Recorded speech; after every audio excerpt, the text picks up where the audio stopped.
In the silent epochs before history began its written march, across landscapes now buried under desert sands and drowned beneath rising seas, thrived civilizations whose achievements mocked the boundaries of their eras, societies that built with audacious vision, mastered sciences lost to millennia, and vanished so completely their very existence became legend.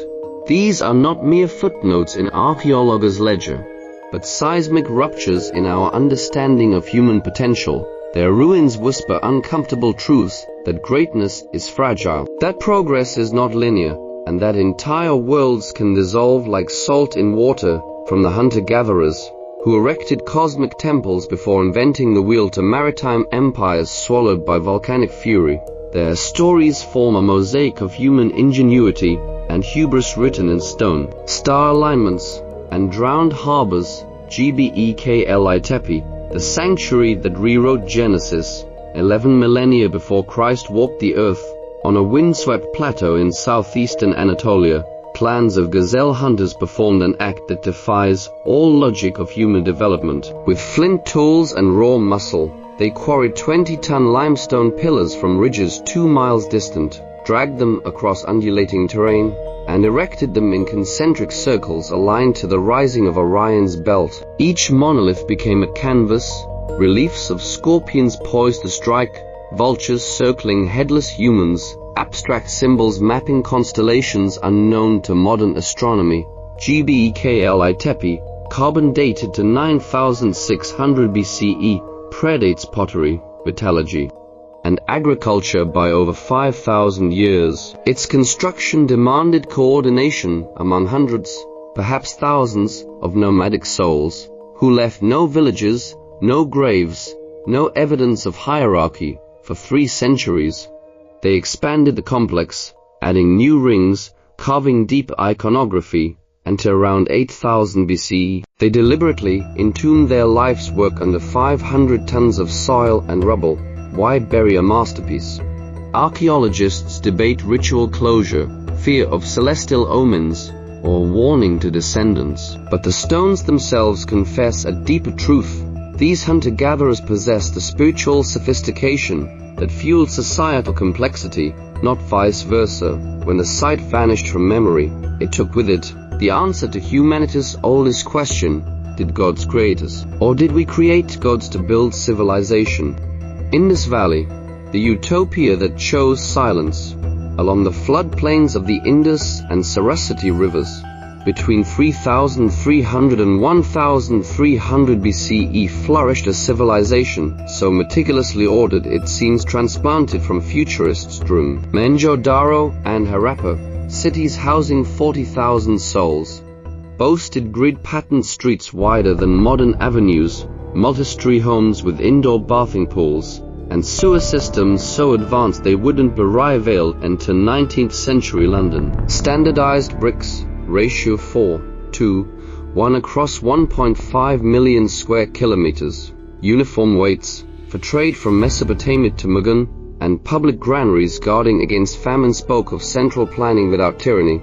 No palaces crowned their citadels. No temples displayed idols of warrior kings. Instead, soapstone seals depicted meditating figures resembling yogis, unicorns grazing beside pipal trees, and ships carrying timber to Sumer. Their undeciphered script, 400 distinct characters etched onto amulets and copper plates, may encode merchant contracts or spiritual mantras. Then, around 1900 BCE, the taps ran dry, monsoon patterns shifted, the Saraswati vanished into desert, and meticulously engineered drains filled with wind-blown silt.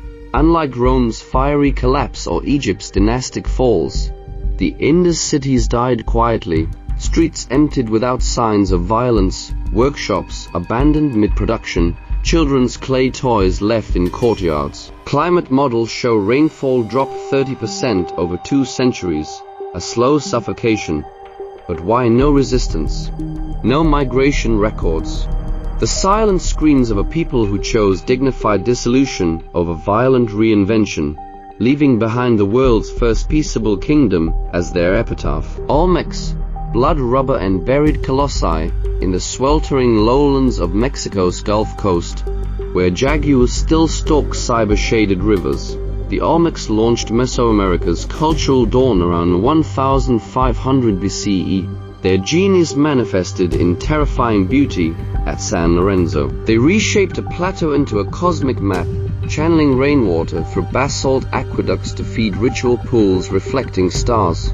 They pioneered rubber processing, mixing latex with morning glory vine sap to create bouncing balls for the deadly Ulmar game, where losers face decapitation. But their signature legacy is the colossal heads, 17 basalt monoliths up to 11 feet tall and 50 tons, each carved with unique, hauntingly lifelike features.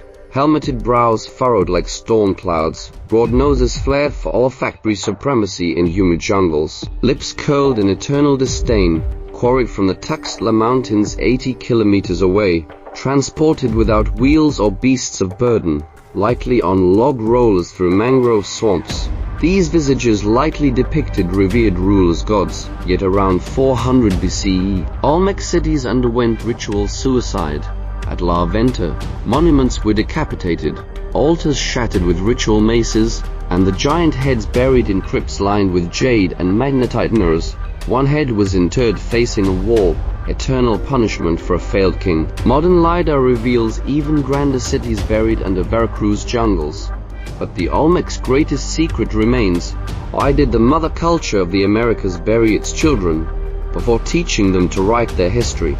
Nuptiplier, star drivers of the Saharan Sea, 8,000 years ago. When the Sahara was a savanna teeming with giraffes and hippos, cattle herders at Nuptiplier, modern Egyptian Nubia, built humanity's first astrophysical observatory. They arranged megaliths, some hauled 100 kilometers from quartzite quarries, into precise alignments tracking Sirius' heliacal rise and the summer solstice.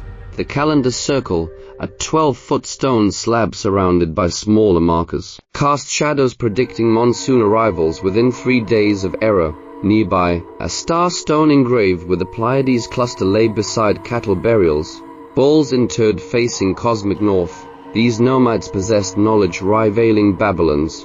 They understood precession of equinoxes, mapped circumpolar stars, and encoded lunar cycles in stone patterns. When drought returned around 3500 BCE, they migrated toward the Nile, carrying star lore that may have seeded pharaonic astronomy. At Nupta, a stone carving depicts a celestial cow spilling milk, the Milky Way, while another shows a figure resembling Osiris. Did these desert astronomers inspire Heliopolis' sun cult? The stones don't speak, but their silent equations, written when Europe's forests still sheltered hunter-gatherers, rove civilizations seed sprite in unlikeliest soils. Petra, hydraulic mirage in the rose-red womb for the Nabateans, nomadic traders who tamed Arabia's incense roots. Water was divinity in Jordan's Shura Mountains. They carved Petra, a metropolis born from hydraulic genius. Beyond the treasury's Hellenistic facade lay an engineered watershed. Terracotta pipes channel flash floods through 8 miles of canyon. Gravity-fed aqueducts filled cisterns holding 40,000 cubic meters, and dams with sluice gates regulated torrents. In a desert receiving 15 centimeters annual rain, Petra sustained vineyards and bathhouses for 30,000. Their tombs, facades like Al-Khazna, 130 feet tall and hewn from living rock, served as cosmic clocks. Equinox sunlight struck altered niches to ignite incense offerings. Petra's wealth built on myrrh and frankincense trade. 1 kilogram worth 500 grams of gold in Rome collapsed when imperial fleets opened sea routes to India. Earthquakes shattered aqueducts in 363 Tse. Byzantine churches rose over temples. Crusaders fortified tombs by 700 Tse. Bedouins called it Al.